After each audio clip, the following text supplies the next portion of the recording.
Hi guys, good evening. Maayong gabi da sa inyo tanan. Hmm, ano lang, may story lang kita. So, guys, sino sa inyo naka-try na lumapit sa kamag-anak, sa mga kadugo nyo? Ako, ranas ko yun. Isang beses. Kasi, syempre, sino lang naman ako, diba? So, as in, wala talaga akong malapitan. Tapos, kailangan ko kasi nagpapagamot ako. So, lumapit ako sa kamag-anak ko.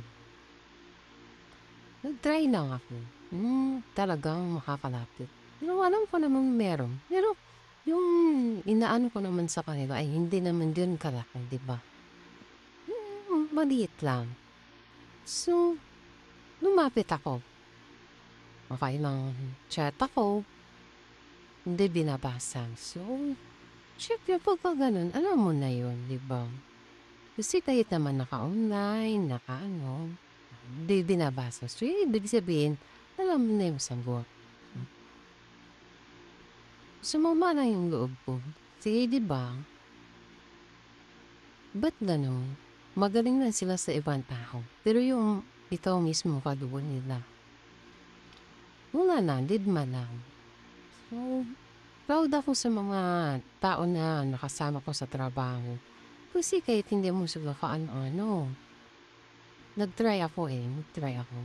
So, nagsabi ako sa katrabaho ko. Kasi wala na akong malapitan. Doon mo maramdaman mo sa isang tao talaga na mahalaga ka. Tapos may malakas sakit sila sa iyo. Kahit hindi ka nila kaano-ano. Diba? So, nung time na yun, nagsabi ako sa katrabaho ko na gano'n. Kailangan ko ng ganito kasi wala pa akong sinahod, wala akong ano. So, sabi, sige, gawa natin ng paraan yan. Huwag kang mag-alala, makakakuha tayo ng ganun talaga. Kailangan mo. So, sabi ko, bakit ganun? Pag ang ibang taong nilalapitan ko, parang yung mahalaga ako, parang kayang-kaya nila akong tulungan. Pero samantala yung kamag-anak mo, kadugo mo, wala lang. Wala lang. Diba? Pagdating nga sa katulad niya, nandito ka sa Maynila, pag umuwi ka, hindi ka nila kayang kamustahin. Oo, kita, ang sasalubong sa'yo, yung pasalubong ka mo, diba? Iba talaga, diba? Akala kasi nila kapag naandito ka sa Maynila, nasa malayo pa, may trabaho pa, marami kang pera.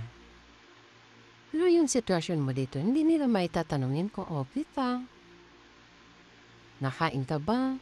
Okay ka lang ba dyan? Wala. Iba talaga. Diba? Doon po na kasi sa pamilya ko, wala. Wala pong masabi. Pero yung hindi mo pa padugo, hindi mo pa kasi nila kayong sa dugo patrabaho mo lang. Nakilala mo lang sa trabaho. Pero kung lang, sobra pa sa pamilya. Totoo yan. Danas ko yan. Kasi ako dito, mag-isa lang ako dito Tas may nararamdaman pa akong sakit. Pero naandin lagi yung mga katrabaho ko. Lagi kang, kamusta ka? Okay ka lang ba? Diba? Sa kanila mo yung maririnig. Pero sa pamilya mo, wala kang maririnig kahit, uy, kamusta ka? Buhay ka pa ba? Walang ganon. Iba talaga. Sabi nga nila, mahalaga ka kapag may pera ka. Pero kung wala, baka hindi ka nila kadugo. Diba? Kadugo ka lang nila kapag may pera ka. 'Di ba? Maraming gano'n. Hindi ko naman nila lahat, pero wala talaga. Iba.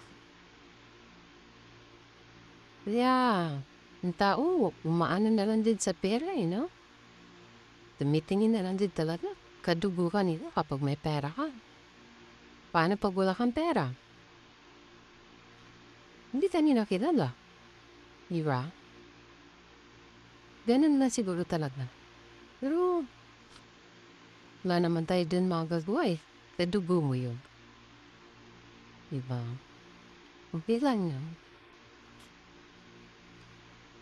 Malungkot, pero hayaan mo na sila. Gano'n talaga siguro din, ma'am. Naikwento ko lang sa inyo, miss, kasi nalulungkot lang ako, 'di ba? Kahit isa walang nangangamusta, eh, kung buhay pa ba. Baka makikita nila yung halaga mo kapag yung sa kabaong na. Do'n ka lang nila "Ay, yun pala si ano, ganito, ganito," 'di ba? Yun lang, guys. Salamat sa pakinig niyo. Sobrang sama lang po talaga ng loob ko. So, nilalabas ko lang, kinukuwento ko lang sa inyo. Sana, mai-share niyo rin 'yan, yung mga nararanasan niyong mga ganyan. Thank you. Bye.